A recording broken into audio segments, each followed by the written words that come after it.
can you explain the concept in a nutshell of terroir? What is it? What does it mean in Burgundy?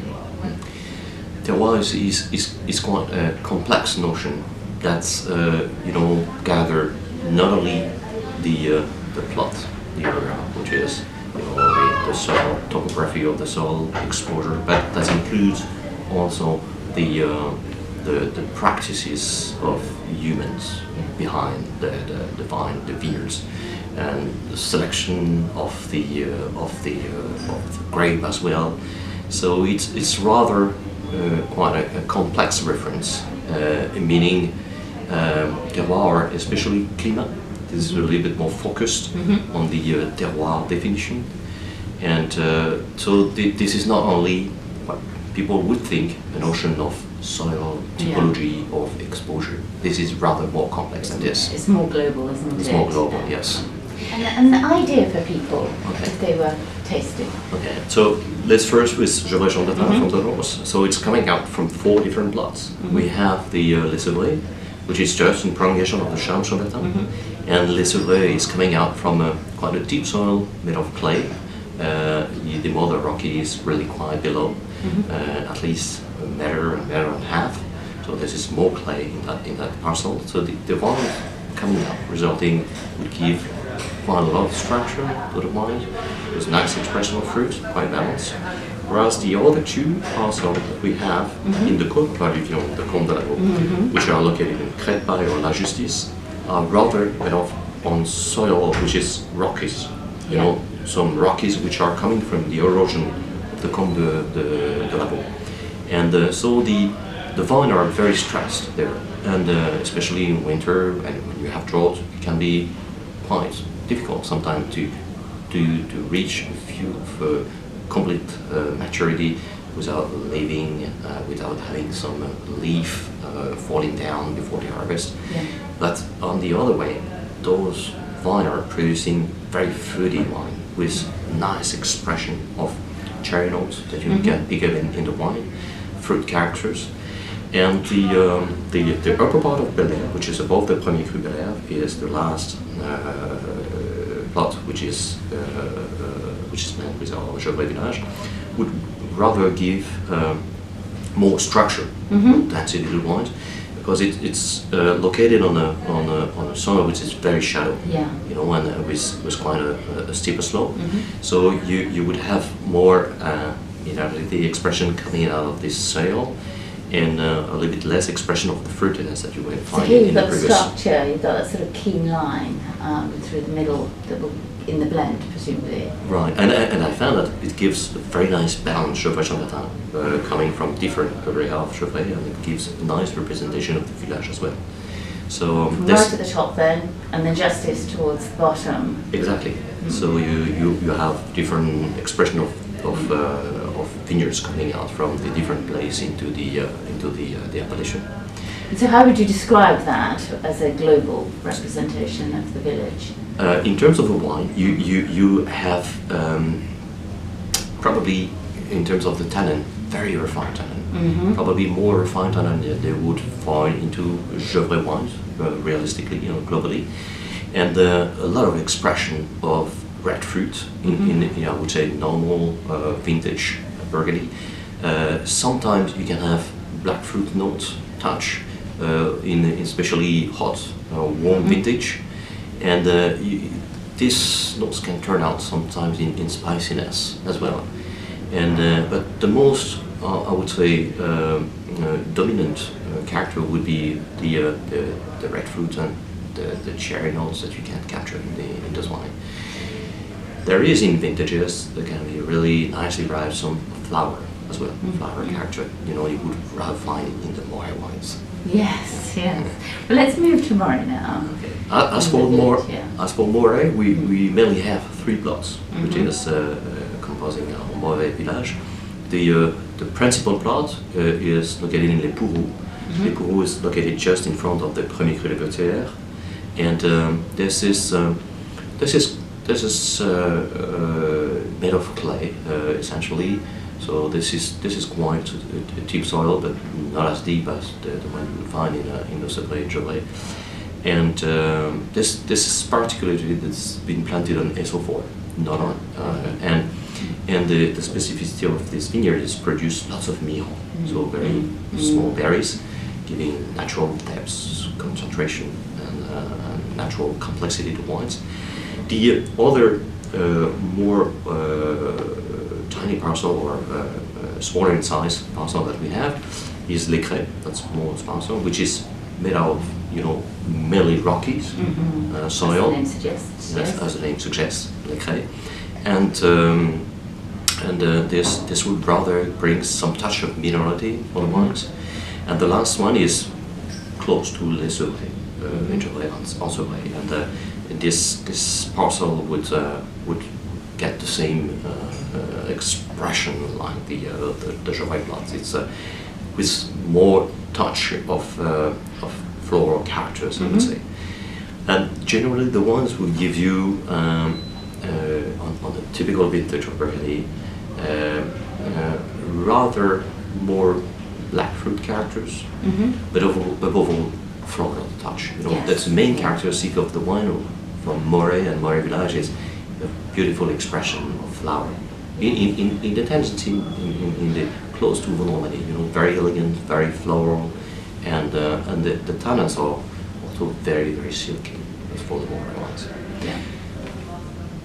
As for Chambolle? Yeah, let's move to Chambolle now. Chambolle, we have two plots. One, a main one, which is in Les Bussières, so rather close to Morey-Saint-Denis. Absolutely. And the other one, which is above the Premier Cru La Combe d'Orbeau, which is La Taupe. And in terms of character, they are quite different. La Taupe is, you know, on the really rocky soil. You have big stones composing probably 95% of the soil. The other rocky is really not far below, whereas in the Bussières, this is again rather a deeper soil with more clay, and the Bussières would rather give, you know, a wine which would have, due to its proximity to Morey-Saint-Denis, more spiciness when young, but then when it aged with more fruit characters, but it has, you know, some floral and a nice complexity. And the part which is in La Taupe would give you probably a touch more of fruity character in the wine, some elegance that you find in the typical part of the middle of Chambolle's wines, Chambolle appellation, and the cross of this appellation would give you a Chambolle that would probably need a little bit more time to express its character, and typically still on the red fruit side, more often, but with touch of flower, you know, as well. That's brilliant, thank you. And I have to ask you, because we've just been tasting the Bel Air, so if we can move back to Gevrey. This is a wonderful site. Can you tell us a little bit about that? The Bel Air is, you know, it's quite funny. If you look at the map, this is first the only plot which is surrounded Clos de Vez, which is not classified as a Grand Cru, and whereas it is the same altitude as the Clos de Rochot, it has the same type of limestone. This is a primo limestone. You would find not a crinoidal limestone, you would find a Charmes or Mazoyeres. And even on texture of the soil, you have some white oolite. And but the only thing that would probably differentiate from the Clos de Rochot is the steep of the slope. As I have said, you know, the slope is a little bit steeper, and now the one is showing some minerality and really great at the freshness, due to the fact that between these two combes, the Combe de Grisard, which is separating the Chambertin and the La Frissière, and the Combe de la Beau, there is always fresh air which is circulating during summertime, and this natural keep a high level of acidity into the wines. There's the same level of phenolic ripeness if you compare to the other country. That's why usually I harvest probably 2-3 days later this premier cru. And this acidity gives a little bit more pressure, and especially in hot vintage, like in 15, we can be giving you a sensation of more energy. Oh, sorry, it's showing huge complexity, I think, and I just love that salinity on the finish. And lastly, can I ask you about your charm, and the fact that you have decided to divide it into the two different soil types. Could you tell me a little bit about that? Right. You know, so, I'm quite a devised. And, we know that. And I've noticed when I joined the estate in '98 that the vineyards, the vine were slightly different. And so I've decided in 2000 to vinify, to start to vinify separately the Charmes and the Mazoyeres. First of all, our Charmes is just opposite to the Club S, where the Mazoyeres is a little bit down, closer to Morey-Saint-Denis, opposite to the La Frissière. And the type of soil you will find in the Charmes is very shallow. You know, when I say shallow, you sometimes have any difficulties in planting a piece of wood. You're directly almost on the granite and limestone. Whereas in the Mazoyeres, you have a deeper soil, about 40 centimeters of clay before reaching the granite and limestone. And you hardly have any rockies into the Charmes, whereas you have more smaller rockies which are coming from the erosion of the Comparative and the Mazoyeres. And in terms of the vine, they've all been planted just after World War II. Some parts have been replanted in the Charmes, but I would say that they're basically of the same age and a little bit younger for the Charmes. But in the Charmes-Chambertin, the vineyard producing, I would say, rather more normal size of berries, grapes, whereas in the Mazoyeres we have one of the smallest production of meal of our vineyards. You know, there are few vineyards where we produce whatever vintage, lots of meal, small berries, but in the Mazoyeres that's in every vintage, and sometimes it's hardly bigger than any blackcurrant. So this is why you still find at the harvest time the bunch, the cluster, which are still in the upright position, the fact that they are not falling in the weight of the berries. And just you can figure out, you can have sometimes 13, 14 cluster and reaching hardly 30 hectoliters per hectare.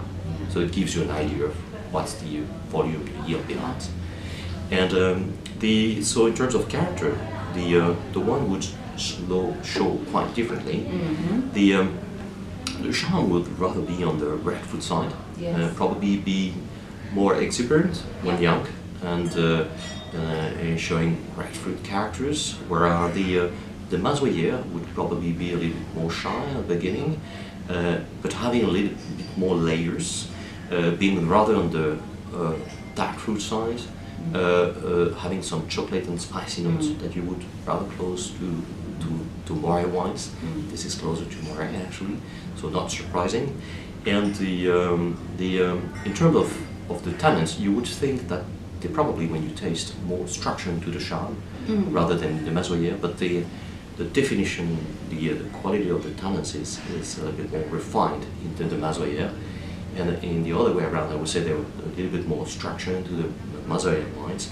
But this is so elegant, so that you will hardly find eggs. So more tannin, possibly because the grapes are so small, but a more sophisticated, finer grain of tannin. Right. Is that what you're saying? Exactly. Yeah. This is of course what I'm saying on the margin side, but there is not that big difference. But I'm trying to figure out, to point out the differences between those two ones.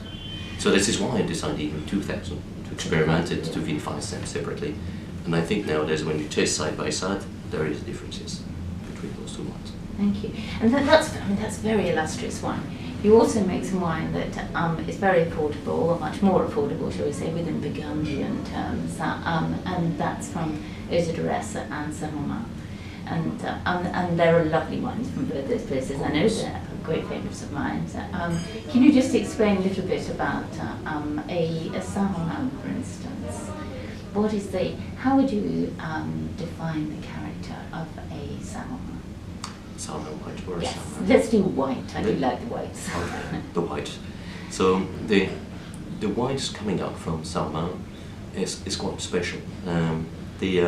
First of all, the exposure of the vineyards of salmon is quite different from the rest of the coast, which is southeast. And the type of the soil is also quite different. You have probably more marl than you would find in other vines. And this reflects in the wines, actually, character. And I would say that you have a really nice expression of minerality, I mean, character of flintiness, flint in the wines that you can capture. And when I make the wine, I don't do any batonnage during the aging, not to make any fat wine or wine in style of Meursault, but to keep the tension of the wine and to preserve the mineral expression of this wine. And I found that this wine is a good compromise between the Resi, the Pliny wines and the wines from Chablis. And it has a really lovely expression, nice purity, and it aged beautifully as well. Yeah. No, I agree. They're fabulous. Thank you very much. You're more than welcome. Right, Romain. You are 7th and 9th generation, I think, in Burgundy. Can you tell us a little bit about your domain? Right. So this is a family estate which is based in the center of Côte d'Huile, in Morey-Saint-Denis. And the estate is coming from both my father, who is originally coming from Salm, so a cute village, and my father was the 8th generation of winemaker, who married my mother in '63, Denise-Merme. So this is why we have the two names, Taupenot and Merme, my mother made the names, and who owns mainly the vineyards in the Côte d'Huile. And my mother was the 6th generation of winemaker in the family. So this is why I say we represent with my sister the 7th and 9th generation of the estate. We have the chance to have both feet in Côte d'Huile and Côte d'Huile, and mainly produce about 19 different wines, so of which we have 3 regional, 6 village wines, Gevrey-Chambertin, Morey-Saint-Denis, Chambolle, Montille, both red wines, or même both red wines. 6 premiers crus, Bel Air and Gevrey, la Riotte in Morey, la Comte d'Orvaux in Chambolle, Montille, les Preliers in Saint-Georges, les Grands Champs and les Durès in Mazoyeres, and 4 Grand Crus, Charmes and Mazoyères-Chambertin in Gevrey, a little tiny plot of the Clos de Lambret, which is not a monopoly actually, from Mazoyeres, and the Corton Rognier coming out from the Landway.